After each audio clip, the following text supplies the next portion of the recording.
Good morning students. હવે unit 4માં બીજો part છે કાર્યશીલ મૂડીનું સંચાલન.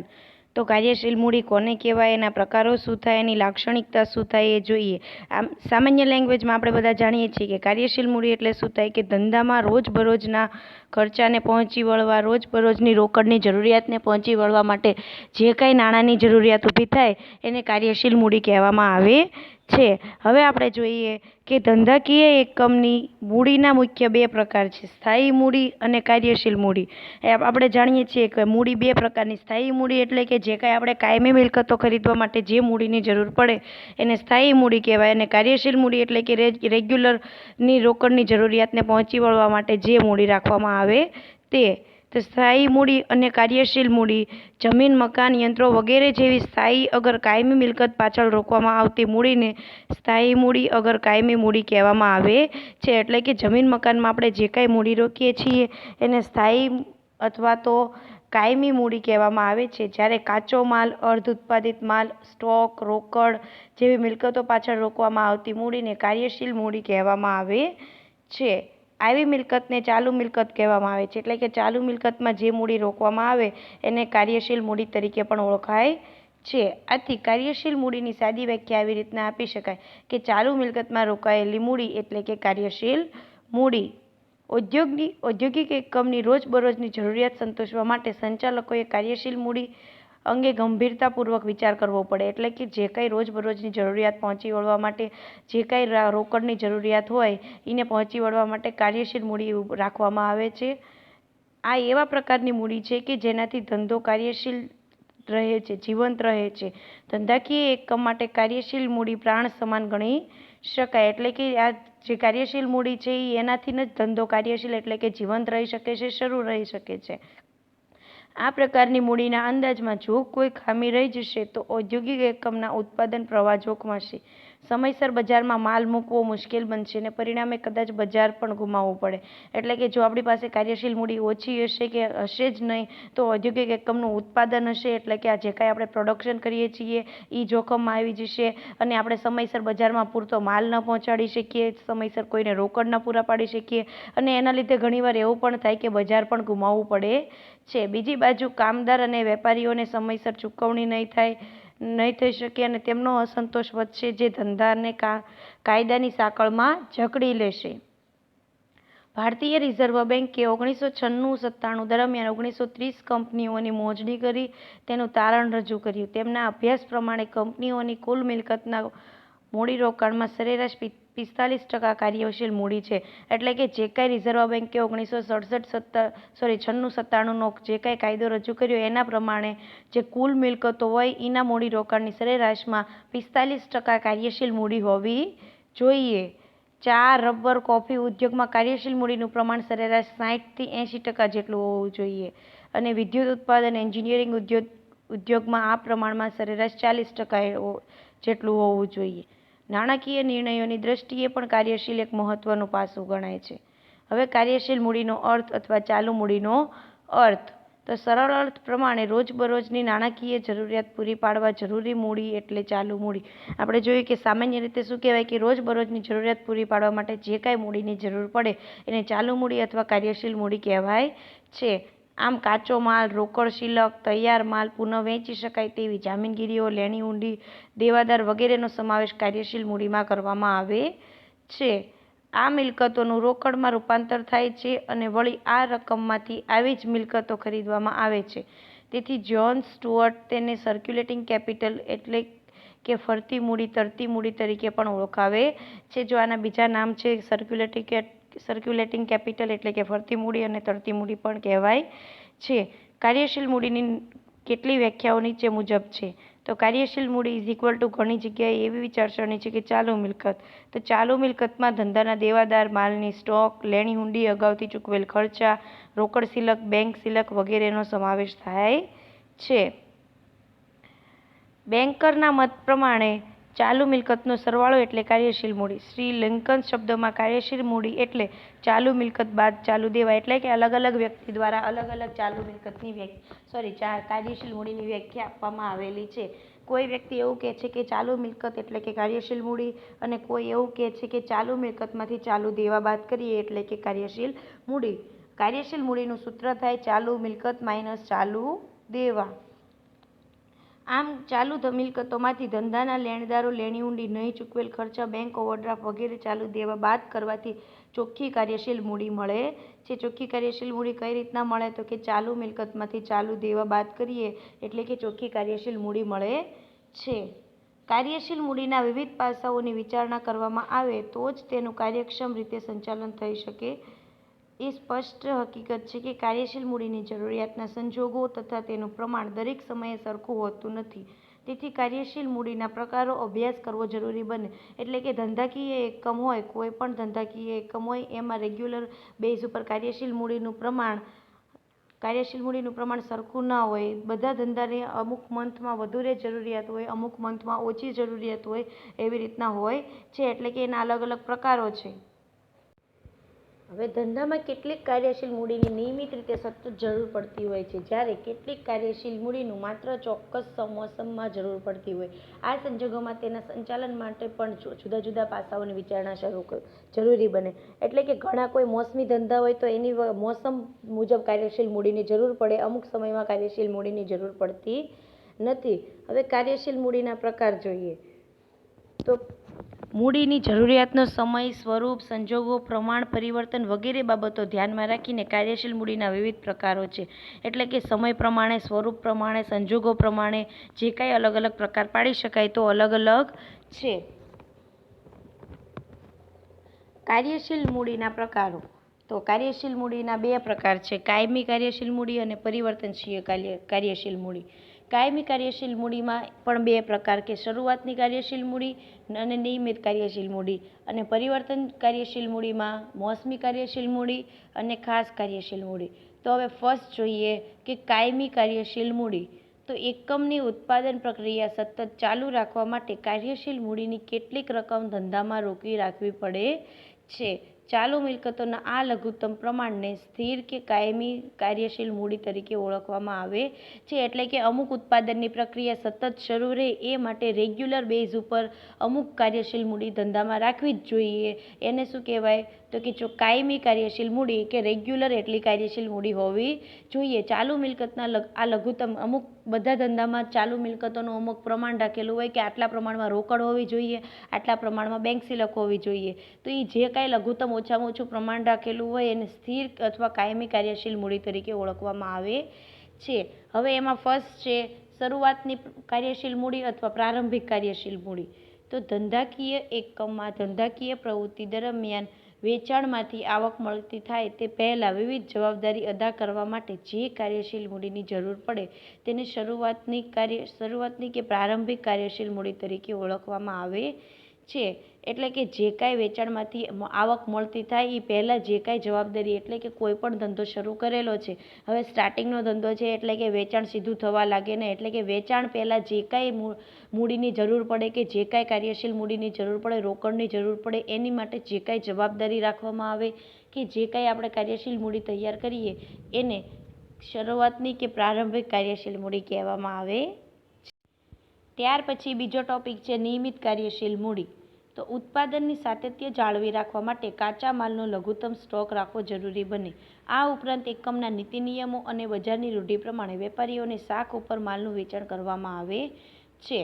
પરિણામે કેટલીક રકમ નિયમિત દેવાદારોના સ્વરૂપમાં રોકાઈ જવાની. આ માટે જે કાર્યશીલ મૂડીની જરૂર પડે તેને નિયમિત કાર્યશીલ મૂડી તરીકે ઓળખવામાં આવે છે. એટલે કે આપણે કોઈ પણ ઉત્પાદન સાતત્ય એટલે કે પ્રોડક્શનની પ્રક્રિયા, ઉત્પાદનની પ્રક્રિયા શરૂ રાખવા માટે અમુક કાચો માલ હોવો જરૂરી છે. તો એ કાચા માલ માટે જે કાંઈ સ્ટોક રાખવામાં આવે, અમુક ધંધાના નીતિ નિયમ પ્રમાણે જે કાંઈ રોકડની જરૂરિયાત હોય, અથવા જો ઘણીવાર આપણે બજારમાં આપણે વેપારીઓ છે એ શાક ઉપર માલ વેચે એટલે કે ઉધાર ઉપર માલ વેચે છે તો આપણને તરત ને તરત રોકડ મળતી નથી. તો એવા સ્વરૂપમાં આપણી પાસે અમુક પ્રમાણમાં કાર્યશીલ મૂડી હોવી જોઈએ જેથી આપણે ઉત્પાદનની પ્રક્રિયા રેગ્યુલર શરૂ રાખી શકીએ. તો એ પ્રક્રિયા માટે જે કાંઈ કાર્યશીલ મૂડીની જરૂર પડે એને નિયમિત કાર્યશીલ મૂડી તરીકે ઓળખવામાં આવે છે. નેક્સ્ટ છે પરિવર્તનશીલ કાર્યશીલ મૂડી અથવા ચાલુ કાર્યશીલ મૂડી. એટલે કે મેઇન બીજો ટોપિક છે પરિવર્તનશીલ કાર્યશીલ મૂડી અને ચાલુ કાર્યશીલ મૂડી. તો એમાં જોઈએ કે વેચાણ અને ઉત્પાદનમાં થતા ફેરફાર અનુસાર કાયમી કાર્યશીલ મૂડીની જરૂરિયાત કરતાં વધારાની મૂડીની જરૂરિયાતોમાં પરિવર્તન થયા કરશે. મોસમી ઉત્પાદન અને વેચાણમાં થતા ફેરફારને ટકાવી રાખવા માટે જરૂરી વધારાની કાર્યશીલ મૂડીને પરિવર્તનશીલ કાર્યશીલ મૂડી અથવા ચાલુ કાર્યશીલ મૂડી તરીકે ઓળખવામાં આવે છે. એટલે કે આપણે અમુક કાયમી કાર્યશીલ મૂડી એટલે કે ધંધામાં અમુક ઉત્પાદનની પ્રક્રિયા માટે કે અમુક વેચાણની પ્રક્રિયા માટે આપણે અમુક લઘુત્તમ સ્ટોક માટે કાયમી કાર્યશીલ મૂડી રાખવી જરૂરી છે. આ ઉપરાંત જો કોઈ મોસમી ઉત્પાદન છે અથવા તો મોસમના લીધે વેચાણમાં ફેરફાર થતો હોય કે ફોર એક્ઝામ્પલ તેજી મંદીના સમયમાં વેચાણમાં ફેરફાર થતો હોય તો એ સમયે આપણે વધારાની જે કાંઈ કાર્યશીલ મૂડીની કે રોકડની જરૂર પડે તો એની માટે જે કાંઈ આપણે રોકડ કે મૂડી ઊભી કરીએ છીએ એને પરિવર્તનશીલ કાર્યશીલ મૂડી અથવા ચાલુ કાર્યશીલ મૂડી કહેવાય. એટલે કે મોસમી ઉત્પાદન માટે જે કાંઈ જરૂર પડે અને આપણે જે કાંઈ રોકડનું ઉત્પાદન કરીએ કે જે કાંઈ મૂડીની વ્યવસ્થા કરીએ એને ચાલુ કાર્યશીલ મૂડી અથવા તો પરિવર્તનશીલ કાર્યશીલ મૂડી કહેવામાં આવે છે. કાયમી કાર્યશીલ મૂડી અને પરિવર્તન કાર્યશીલ મૂડી બંને એકમની ધંધાકીય પ્રવૃત્તિ માટે જરૂરી છે. એટલે કે કાયમી કાર્યશીલ મૂડી પણ જરૂરી છે કે રેગ્યુલર બેઝ ઉપર જે કાંઈ ધંધામાં ઉત્પાદન માટે જરૂરી પડે એ. આ ઉપરાંત પરિવર્તનશીલ તો મોસમ દરમિયાન કે કોઈ પણ તેજી મંદીના સમયમાં જે કાંઈ વેચાણમાં વધારો થવાનો છે તો એ માટે આપણે વધારાની જે કાંઈ કાર્યશીલ મૂડીની જરૂર પડે તે. પરંતુ કામચલાઉ જરૂરિયાતને પહોંચી વળવા માટે જરૂરી છે. જરૂરી મૂડીને પરિવર્તનશીલ કાર્યશીલ મૂડી કહેવાય છે. એટલે કે કામચલાઉ એટલે કે અમુક સમય દરમિયાન આપણે જે કાંઈ જરૂરિયાત ઊભી થાય છે જરૂરિયાતને પહોંચી વળવા માટે આપણે જે મૂડીની જરૂરિયાત ઊભી થાય જે મૂડી એકઠી કરીએ છીએ એને પરિવર્તનશીલ કાર્યશીલ મૂડી કહેવાય છે. દાખલા તરીકે વધારાનો સ્ટોક, વધારાની રોકડ. ટૂંકમાં કાર્યશીલ મૂડીનો જે ભાગ સ્થિર હોય છે તેને સ્થિર કાર્યશીલ મૂડી કહેવાય અને જે ભાગમાં વધઘટ થાય છે તેને પરિવર્તનશીલ કાર્યશીલ મૂડી તરીકે ઓળખવામાં આવે છે. હવે એમાં જોઈએ કે એમાં પહેલો ટાઈપ છે કે મોસમી કાર્યશીલ મૂડી. તો ધંધાકીય એકમમાં મોસમી માંગને પહોંચી વળવા માટે નિયમિત કાર્યશીલ મૂડી કરતાં જે વધારાની કાર્યશીલ મૂડી જોઈએ તેને મોસમી કાર્યશીલ મૂડી તરીકે ઓળખવામાં આવે છે. એટલે કે આપણે જે કાંઈ ધંધાકીય એકમ છે એ મોસમી માંગને પહોંચી વળવા માટે જે કાંઈ કાર્યશીલ મૂડીની જરૂર જણાય એને મોસમી કાર્યશીલ મૂડી તરીકે ઓળખવામાં આવે છે. દાખલા તરીકે ગરમ કપડાં છે, રેઇનકોટ છે, છત્રી, પતંગ, દારૂખાનું વગેરેની માંગ મોસમ પ્રમાણે હોય તો આવી વસ્તુનું ઉત્પાદન કરતાં એકમોમાં વસ્તુનું ઉત્પાદન વર્ષ દરમિયાન ચાલતું હોય જ્યારે વેચાણ મોસમમાં થતું હોવાથી સ્ટોકના સ્વરૂપમાં કાર્યશીલ મૂડીની જરૂરિયાત વધે. ફોર એક્ઝામ્પલ શિયાળામાં ગરમ કપડાની માંગ વધે તો એ સમયે આપણે કાર્યશીલ મૂડીની કે રોકડની જરૂરિયાત પણ વધુ ઊભી થાય તો એને મોસમી કાર્યશીલ મૂડી કહેવાય છે. બીજું છે ખાસ કાર્યશીલ મૂડી. તો કે આકસ્મિક સંજોગોનો સામનો કરવા માટે જે વધારાની કાર્યશીલ મૂડીની જરૂર પડે તેને ખાસ પ્રકારના કાર્યશીલ મૂડી તરીકે ઓળખવામાં આવે છે. દાખલા તરીકે હડતાળ, તાળાબંધી, આગ, અકસ્માત, લૂંટફાટ, અતિવૃષ્ટિ, અનાવૃષ્ટિ, ભૂકંપ, યુદ્ધ, ટેકનોલોજીમાં મહત્વના ફેરફાર અંગે વગેરે સંજોગોમાં ચીજવસ્તુની માંગમાં નોંધપાત્ર ફેરફાર થાય છે. એટલે કે જો કોઈ પણ આકસ્મિક સંજોગોમાં આપણે જો કાંઈ વધારાની કાર્યશીલ મૂડીની જરૂર પડે તેને ખાસ પ્રકારની કાર્યશીલ મૂડી કહેવાય. ફોર એક્ઝામ્પલ હડતાળ છે, તાળાબંધી થઈ છે, આગ, અકસ્માત, લૂંટફાટ, અતિવૃષ્ટિના સમયે જે કાંઈ આપણે કાર્યશીલ મૂડીની જરૂર પડે એને ખાસ કાર્યશીલ મૂડી કહેવામાં આવે છે. અહીંયા કાર્યશીલ મૂડીના પ્રકારો કમ્પ્લીટ. નેક્સ્ટ જોઈએ કે કાર્યશીલ મૂડીના માપ અંગેનો ખ્યાલ અથવા કાર્યશીલ મૂડીનું માપ કેવી રીતના થાય છે, એનું સ્વરૂપ કેવી રીતના છે એ જોઈએ. તો કોઈ પણ ધંધાદારી એકમ કે કંપનીની કાર્યશીલ મૂડી કેટલી છે એ માપવાનું નાણાકીય સંચાલન માટે આવશ્યક બને. પરંતુ કાર્યશીલ મૂડી કેવી રીતના માપી શકાય એ અંગે મતભેદ પ્રચલિત છે અને બે જુદા જુદા ખ્યાલો રજૂ કરવામાં આવેલા છે. હવે આપણે જોઈએ કે કાર્યશીલ મૂડીનું માપ કેવી રીતના થાય. તો એક મત અનુસાર કાર્યશીલ મૂડી એટલે કંપનીની કુલ ચાલુ મિલકત. કોઈ વ્યક્તિ એવું કહે છે, એક મત એવો છે કે કાર્યશીલ મૂડી એટલે કે ટોટલ ચાલુ મિલકત. ફિલ્ડ, બેકર, મેલોટ અને મીડ વગેરે લેખકો તરફથી આ ખ્યાલની હિમાયત કરવામાં આવેલી છે. એટલે કે આ જે 3 લેખકો છે એ કાર્યશીલ મૂડી એટલે કે ચાલુ મિલકત ગણે છે. તેમના મત અનુસાર ધંધાકીય કામગીરીનું દરમિયાન જેનું સ્વરૂપ બદલાતું રહે છે તે મિલકતોનું નાણાં મૂલ્ય કાર્યશીલ મૂડી દર્શાવે છે. એટલે કે કાર્યશીલ મૂડી ઇઝ ઇક્વલ ટુ કુલ ચાલુ મિલકત. કાર્યશીલ મૂડીના માપ માટેના આ ખ્યાલની તરફેણમાં વિવિધ દલીલો કરવામાં આવેલી છે. એટલે કે કાર્યશીલ મૂડી એટલે કે કુલ ચાલુ મિલકત થતી નથી એવી ઘણી બધી દલીલો પણ થઈ છે. એમાં જોઈએ કે કંપનીની મિલકતોમાં સ્થાયી મિલકતો અને ચાલુ મિલકતો હોય છે અને મૂડી બાજુ સ્થાયી મૂડી અને કાર્યશીલ મૂડી હોય છે. સામાન્ય રીતે સ્થાયી મૂડી કંપનીની સ્થાયી મિલકતો બરાબર હોય છે. આથી કાર્યશીલ મૂડી કંપનીની ચાલુ મિલકત બરાબર હોય એ તર્કની દ્રષ્ટિએ સ્વાભાવિક છે. જો એવું માનવામાં આવેલું છે, આપણે જાણીએ છીએ કે કંપનીમાં સ્થિર મિલકત અને ચાલુ મિલકત બંને છે, તો સ્થાયી મૂડી એટલે કે જે કાંઈ આપણે સ્થિર મૂડી છે, કાયમી મૂડી છે, એ કે શેને બરાબર હોય તો કે ચાલુ સ્થિર મિલકતને બરાબર હોય છે. એટલે કે સ્થિર મૂડી કોને કહેવાય કે જે આપણે સ્થિર મિલકતમાં રોકેલી મૂડીને સ્થિર મૂડી કહેવાય. તો સ્થિર મિલકતો બરાબર એટલે કે સ્થાયી મિલકત બરાબર સ્થાયી મૂડી થાય. એ પ્રમાણે આમાં એવું ધારવામાં આવે છે કે જો સ્થાયી મિલકત બરાબર સ્થાયી મૂડી થતી હોય તો ચાલુ મિલકત બરાબર કાર્યશીલ મૂડી થાય. આ ખ્યાલ અનુસાર કંપની તરફથી લેવામાં આવતા દરેક ધિરાણને પરિણામે તેની કાર્યશીલ મૂડીમાં વધારો થાય છે. આ વ્યાજબી છે કારણ કે ધિરાણ કંપનીને કાર્યશીલ મૂડી મેળવવાની જરૂરિયાત સંતોષવામાં મદદ કરે છે. એટલે કે આપણે ધિરાણ જે કાંઈ કરીએ છીએ એ કાર્યશીલ મૂડી મેળવવામાં સંતોષ પૂરો પાડે છે. સંચાલકની કંપનીની ચાલુ મિલકતમાં વધુ રસ હોય છે કારણ કે તેનો હેતુ એકમની પ્રવૃત્તિને સતત ચાલુ રાખવાનો હોય છે. ભંડોળના પ્રાપ્તિ સ્થાનમાં તેને ખાસ રસ હોતો નથી. આથી કુલ ચાલુ મિલકતનો ખ્યાલ તેને વધુ ઉપયોગી નીવડે છે. કોઈ પણ ઔદ્યોગિક એકમ છે એના સંચાલકો છે એ ચાલુ મિલકતમાં વધુ રસ દાખવે છે કારણ કે કોઈ પણ એકમની પ્રવૃત્તિને સતત ચાલુ રાખવા માટે ચાલુ મિલકત હોવી જરૂરી છે. એ ભંડોળના પ્રાપ્તિ સ્થાનોમાં રસ લેતા નથી. એથી ચાલુ મિલકત બરાબર ચાલુ મિલકત ઇઝ ઇક્વલ ટુ કાર્યશીલ મૂડી ગણી શકાય. હવે કંપનીની સ્વરૂપના એકમોમાં મૂડી ભંડોળની કુલ રકમ એ મહત્વની બાબત છે. માલિકીના પ્રશ્નો ગૌણ હોય છે. વૈયક્તિક માલિકીમાં કે ભાગીદારી પેઢીમાં મૂડી સાધનોની માલિકીનો પ્રશ્ન મહત્વનો છે. આથી કંપની સ્વરૂપના એકમના સંદર્ભમાં કાર્યશીલ મૂડી એટલે કે કુલ ચાલુ મિલકતનો ખ્યાલ વધુ પસંદ કરવા યોગ્ય ગણાય છે. સેલિયર્સ, લિંકન, સ્ટીવન્સ વગેરે કાર્યશીલ મૂડીનો જુદો ખ્યાલ રજૂ કરે છે. એટલે આ ત્રણ લેખક છે એ હવે કાર્યશીલ મૂડી એવું કહે છે કે કાર્યશીલ મૂડી ઇઝ ઇક્વલ ટુ ચાલુ મિલકત માઇનસ ચાલુ દેવા. એમના મત અનુસાર કાર્યશીલ મૂડી એટલે કંપનીની કુલ મિલકતો અને જવાબદારી વચ્ચેનો તફાવત. એટલે કે એ શું કહે છે કે કંપનીની કુલ જે ચાલુ મિલકત છે એમાંથી જવાબદારી બાદ કરીએ એટલે કાર્યશીલ મૂડી મળે. કાર્યશીલ મૂડી ઇઝ ઇક્વલ ટુ ચાલુ મિલકત માઇનસ ચાલુ જવાબદારી એવું સેલિયર્સ, લિંકન, સ્ટીવન્સ કહે છે. ચાલુ મિલકતોમાં રોકાણ, વેચાણક્ષમ જામીનગીરીઓ, લેણી હુંડી તથા ઇન્વેન્ટરીનો સમાવેશ કરવામાં આવે છે. જ્યારે ચાલુ જવાબદારીમાં લેણદારો, દેવી હુંડી, ખર્ચા અને કામચલાઉ લોનનો સમાવેશ કરવામાં આવે છે. આમ કાર્યશીલ મૂડીના ખ્યાલમાં એકમની પોતાની કાર્યશીલ મૂડી કેટલી છે તેનું માપ કાઢવાનો પ્રયાસ કરવામાં આવે છે. આ ખ્યાલની તરફેણમાં કઈ કઈ દલીલો થઈ છે તો એ જોઈએ કે કાર્યશીલ મૂડીનો આ અર્થ લાંબા સમયથી પ્રચલિત છે. કાર્યશીલ મૂડીનો આ ખ્યાલ રોકાણકારો તથા લેણદારને મળતા રક્ષણનો ખ્યાલ આપે છે. કંપનીની સદ્ધરતા માપવામાં મદદ કરે છે. ટૂંકા ગાળાની લોન લઈને ચાલુ મિલકતો મેળવવામાં આવે અને તેથી લેણદારનું રક્ષણ કે કંપનીની સદ્ધરતા વધતી નથી. તેનો આધાર તો માલિકીની મિલકતો પર રહે છે. એટલે જો આમાં એવું કહેવામાં આવે છે કે આ ખ્યાલ છે એ રોકાણકારને રક્ષણ આપે છે, લેણદારને રક્ષણ આપે છે, પરંતુ કોઈ પણ ટૂંકા ગાળાની લોન લઈને ચાલુ મિલકત મેળવવામાં આવે અને લેણદારને રક્ષણ ને કંપનીની સદ્ધરતા વધતી નથી. એથી માલિકીની મિલકતો પર જ આધાર રહે છે. કટોકટીના સમયમાં કાર્યશીલ મૂડીનો આ ખ્યાલ વધુ વાસ્તવિક બને છે.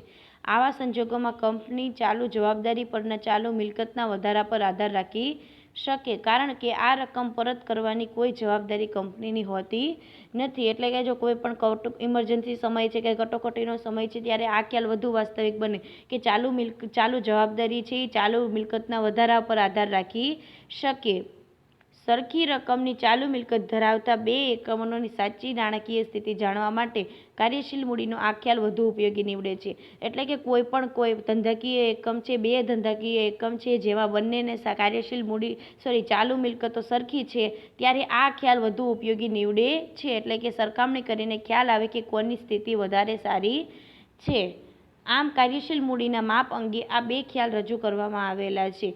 કુલ ચાલુ મિલકતોના ખ્યાલને gross concept of working capital કહેવામાં આવે છે. કુલ ચાલુ મિલકતોના કુલ જવાબદારી પરના વધારાના ખ્યાલને net concept of working capital કહેવામાં આવે છે. એટલે કે આપણે બે ખ્યાલ રજૂ કર્યા કે કાર્યશીલ મૂડી ઇઝ ઇક્વલ ટુ ચાલુ મિલકત, તો એને gross concept of working capital કહેવામાં આવે છે. અને જે બીજો ખ્યાલ છે કે કાર્યશીલ મૂડી ઇઝ ઇક્વલ ટુ ચાલુ મિલકત માઇનસ ચાલુ જવાબદારી, તો એને net concept of working capital કહેવામાં આવે છે.